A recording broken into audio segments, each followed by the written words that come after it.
तो आज हम पहला क्लासिफिकेशन ऑफ एनिमल जिसका पहला फाइलम है पोरीफेरा। पोरीफेरा को ही दूसरा नाम कहा गया है स्पॉन्जेस, जो कि पोरीफेरा, उसका राइट प्रोनाउंसिएशन है पोरीफेरा। पोरी मीन्स पोर्स एंड फेरा means bearer. So the organism which has the capacity to bear the pores is called porifera. Okay? और उसी को दूसरा नाम है sponges.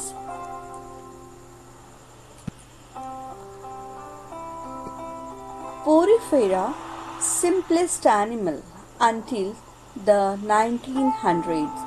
Most scientists mistook this category as plant. तो 1900 तक साइंटिस्ट इसको प्लांट की कैटेगरी में सोचते थे या प्लांट की कैटेगरी में ही कंसिडर किया जाता था, but it is not a plant, but though it looks like plant, but it is in the animal category, Animalia, found world wide in marine and fresh water environment. तो ये पूरे दुनिया में marine water में और कहीं कहीं exceptional fresh water में भी हमको इसको देखने मिलते हैं। For example Spongilla. Feeding system, collar cells pump water through pores which filter out nutrient. अभी इसमें फीडिंग सिस्टम होने की वजह से जो कॉलर सेल्स है वो कॉलर सेल्स पंप वाटर को पंप करते हैं और उस वजह से उसमें फिल्ट्रेशन की सिस्टम होती है या फिल्ट्रेशन करने की एबिलिटी होती है जिससे न्यूट्रिएंट्स को फिल्टर किया जाता है। अभी स्पॉन्ज में फिल्टर करने की एबिलिटी होती है, ये लार्ज ओशंस को भी फिल्टर कर सकता है, इसलिए इसका ये एक बहुत बड़ा इम्पोर्टेंट रोल इसमें होता है। Bold colours and elaborated shapes. ये जो पोरीफेरा है इसके कलर्स जो है ये बहुत ब्राइट बोल्ड कलर्स होते हैं एंड इलेबोरेटेड शेप्स होते हैं। अलग अलग शेप्स में हमको उसको देखने मिलते हैं। अगर यहाँ पे हम देखते हैं तो हमको अलग अलग टाइप के अलग अलग कलर्स के ये स्पॉन्जेस हमको देखने मिलते हैं एंड दे आर असिमेट्रिकल। इसमें कोई भी सिमेट्री नहीं है, ये इरेगुलर शेप होने की वजह से ये इसका कोई भी शेप होने की वजह से इसमें कोई भी सिमेट्री नहीं है। ये इक्वल दो पार्ट में कट नहीं कर सकते हैं।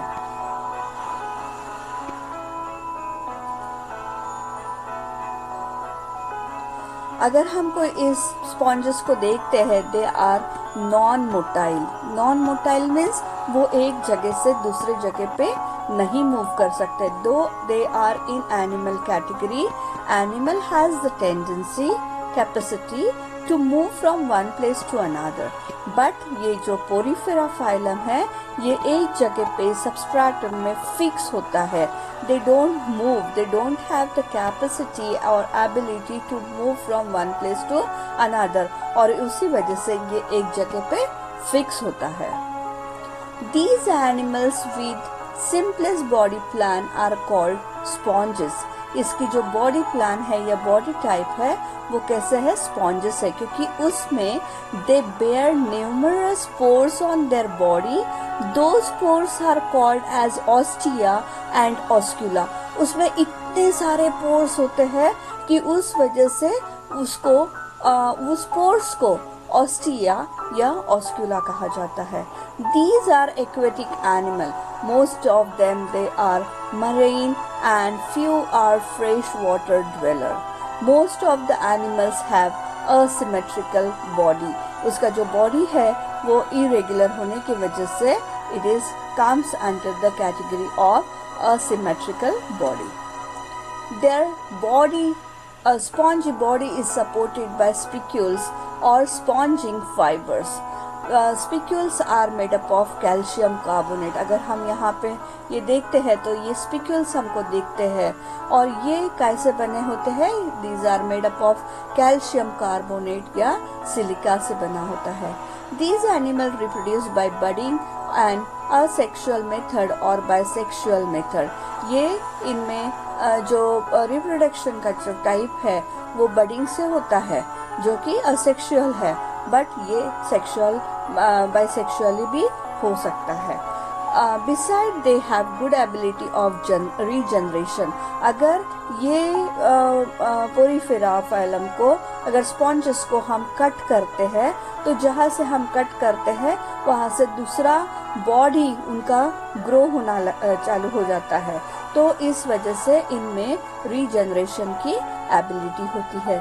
साइकॉन is one of the very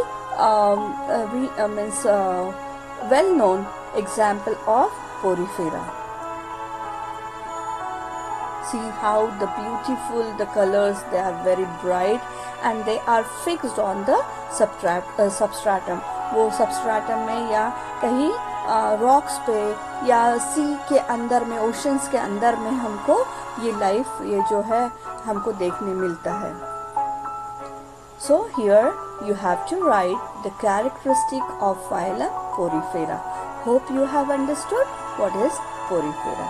So see you very soon with the next phylum. Thank you and have a great day.